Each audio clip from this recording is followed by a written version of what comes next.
안녕하세요, 불량TV입니다. 오늘 전해드릴 이야기는요, 한국이 월드컵에서 절대 만나지 말아야 할 나라 탑 7을 선정하였습니다. 선정 기준은 아시아 국가 전적, 최근 전적, 예로 성승률, 2022 월드컵 포트, 역대 한국전 전적을 고려하였습니다. 7위는 네덜란드입니다. 포트2에 들어간 국가 중 유독 센 팀들이 있는데 그중 하나가 네덜란드입니다. 유로 2020 16강 탈락 이후 다시 루이스 바날 감독 체제로 돌아간 네덜란드는 과거 2014년의 영광을 재현하기 위해서 뭉쳤고 8년 만에 바날은 다시 네덜란드를 월드컵 본선에 올려놓았습니다. 2014년 네덜란드 전력과 비교하면 공격은 로벤, 반페르시 시절보다 떨어지지만 과거에 비해서 반다이크, 데리흐트의 합류로 수비에 탄탄함이 생겼고 감독이 바뀌어도 바이날둠, 클라센, 프랑키, 대용으로 이어지는 중원의 합은 여전히 좋다는 것입니다. 역대 한국은 네덜란드와 두 번 붙어서 모두 졌고 한 골도 넣지 못했습니다. 15년이 넘는 시간이 흘렀으므로 지금은 다르겠지만 조 추첨에서 포트 2 국가 중 가장 까다로운 국가 중 하나가 바로 네덜란드입니다. 6위는 캐나다입니다. 캐나다는 북중미 월드컵 예선을 1위로 질주 중으로 월드컵 본선이 매우 유력한 국가입니다.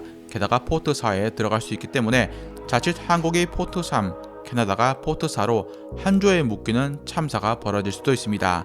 최근 캐나다의 EPL 상승폭은 1년 동안 무려 242점이 올랐습니다. 축구 역사에 1년 동안 이에로 포인트가 200점 이상 상승한 팀이 손에 꼽을 정도로 거의 없다시피 한데 캐나다가 해낸 것입니다. 그만큼 약체팀에서 이젠 강팀 반열에 올라섰단 얘기. 북중미 예선에서 미국과 멕시코를 잇따라 연파한 장면은 단연 압권이었습니다. 2021 골드컵에서 미국전 패하긴 했지만 오히려 경기력은 좋았다란 평을 받았고 결승전 멕시코에게 질 때도 피 터지는 혈전을 치러 강한 인상을 남겼습니다. 다음 월드컵 차기 개최국인 만큼 2022 월드컵을 대비해서 프랑스계, 영국계 귀화도 적극적으로 가능한지 타진 중입니다. 현재 캐나다 국대를 구성하는 멤버들의 절반이 이민자 출신입니다. 5위는 잉글랜드입니다. 잉글랜드의 예로 랭킹은 세계 6위로 점수 상승폭은 지난 1년 동안 70포인트를 벌어들여 최상위에 랭크되었습니다. 게다가 지난 월드컵 4강, 유로 2020 준우승까지 거머쥐면서 메이저 대회 성적표가 날로 좋아지고 있습니다. 지난 1년 동안 잉글랜드는 유로 대회 결승에서 이탈리아에게 딱 한 번 진 게 전부입니다. 2년 동안 경기들을 보면 네덜란드, 벨기에, 덴마크 등 유럽의 상위권 팀들과 경기들을 꾸준하게 펼치면서 A매치에 대한 조직력을 쌓아왔습니다. 반대로 타 대륙과의 경기가 없다는 게 흠인데 2018 월드컵을 뛰었던 멤버들이 이번 2022 월드컵에 다수 참가했다는 점을 볼 때 크게 불리한 요소로 적용되진 않습니다. 2018 월드컵 전이나 월드컵 무대에서 다른 대륙과 만나본 전적은 7전 6승 1무, 비긴 건 남미의 브라질전 친선 경기였습니다. 잉글랜드 국대가 한국과 맞붙어 본 적은 2002년 딱 한 번, 당시 박성의 골로 1대1 무승부를 기록했지만 이것도 20년 전 일입니다. 4위는 독일입니다. 2018 월드컵에서 독일을 2대0으로 완파한 한국은 세계 축구에 충격을 던졌지만 만약 2022 월드컵에서 독일과 또 같은 조에 들어간다면 엄청난 재앙이 벌어질 수 있습니다. 지난 월드컵에서 독일이 포트 1에 위치했던 것과 다르게 이번엔 2022 월드컵에선 포트 2에 들어가기 때문이죠. 따라서 한국은 독일과 같은 조가 된다는 것은 엄청난 가시밭길이 기다리고 있다는 의미. 게다가 레브 감독에서 한지 플릭 감독으로 체제가 바뀐 뒤 독일은 예전의 모습을 찾아가고 있습니다. 특히 한지 플리카의 중원의 키미히, 고레츠카 조합이 안정적으로 흘러가고 있고 티모 베르나는 여전히 독일의 원톱을 맡고 있습니다. 감독이 바뀐 뒤 티모 베르나는 5경기에서 5골 1도움을 올리면서 완전히 부활했습니다. 독일 팀도 최근 7전 전승을 달리고 있다는 점은 눈여겨볼 대목입니다. 그나마 희망적인 것은 한국이 최근 경기에서 이겼다는 점, 역대 전적에서 지더라도 2골 이상으로 크게 진 적은 없다는 것입니다. 3위는 멕시코입니다. 16강 진출을 1994년부터 2018년까지 7회 연속으로 달성한 멕시코는 어느 조에 들어가든 살아남았던 강팀이었습니다. 월드컵 무대에서 같은 남미팀에겐 고작 한 번밖에 못 이겨봤지만 아시아팀과의 대결 4번을 만나서 모두 승리했을 정도로 아시아 팀들에겐 천적과도 같은 존재였습니다. 다른 대륙에 비해서 패가 없다는 점을 눈여겨볼 부분이고 최근 우리나라가 도쿄올림픽에서 붙었을 때 A 대표팀은 아니었지만 6골을 얻어맞으며 탈락한 전력이 있습니다. 그동안 올림픽 무대에서만큼은 멕시코에게 강했는데 그만큼 흥이 많이 오르면 막아낼 수 없다는 면이 강합니다.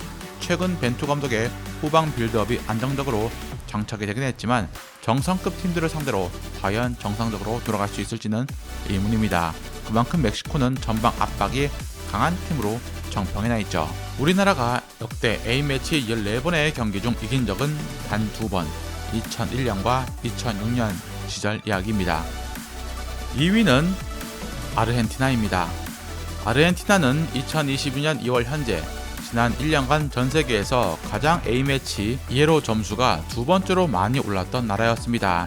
2021년 코파 아메리카 우승도 있었고 남미 예선도 단 1패도 하지 않은 팀이라는 것입니다. 특히 로셀소, 로드리고 데파울의 중원이 안정적으로 팀을 이끌고 있다는 분석입니다. 과거 공격에 비해서 수비가 약하다는 평을 받았던 아르헨티나였지만 수비에 세리에 A 최우수 수비수 출신의 로메로, 골키퍼의 에밀리아노 마르티네스까지 가세하면서 공수의 밸런스가 어느 정도 맞춰졌습니다. 과거 한국과의 대결에서 대승을 한 전적, 역대 월드컵 무대에서 아시아팀을 상대로 전승을 거두고 있다는 사실은 우리나라에겐 공포로 다가올 수밖에 없습니다. 아르헨티나가 가장 최근에 아시아팀과 대결한 적은 2019 아시안컵을 제패한 카타르와의 경기였고 2대0 승리를 거두었습니다. 2010년 이후 아르헨티나의 아시아팀 상대 전적은 8전 6승 1무 1패. 이 1패는 2010년 일본과의 경기에서 0대1로 패한 것이었습니다. 대망의 1위는 브라질입니다. 브라질의 아시아팀 월드컵 전적은 17전 17승 전승입니다. 브라질은 아시아 투어를 꽤나 많이 돌았던 팀이었고 세계적인 강팀들이 한국과 전적수가 많지 않은 속에 브라질은 1995년 이후 무려 6번이나 한국과 만났습니다. 그중 우리나라가 1999년 김도훈의 결승골로 이긴 적이 있었지만 나머지 경기들은 모두 졌습니다. 최근 2019 경기에서 오른쪽 측면이 무너지면서 로디에게 이동을 내줬고 프리킥으로 쿠티뉴가 추가골을 넣기도 했습니다. 네이마르는 당시에 있지도 않았죠. 골키퍼, 미드필더 1명, 풀백 1명을 빼곤 지금 2022 베스트 멤버와 차이가 없기 때문에 다시 붙어도 어려운 경기가 될 전망입니다. 가장 큰 이유는 브라질 선수와의 개인기량 차이가 크다는 것입니다. 지금의 벤투 축구가 컨셉을 잡은 형태지만 브라질은 최근 남미 월드컵 예선에서 15경기에서 35득점의 폭발적인 공격과 5실점이란 짠물 수비까지 내세우며 절정의 조직력을 갖춰 우리나라가 상대하기 많이 버거울 것으로 보입니다. 즐겁게 보셨다면 구독과 좋아요 클릭을 부탁드립니다. 다음 이야기에선 한때 반쪽짜리 혹은 보급형 선수라고 불리기도 했지만 리그 도움왕까지 경험해본 드리블의 귀재 한 분에 대해서 소개해드리고자 합니다.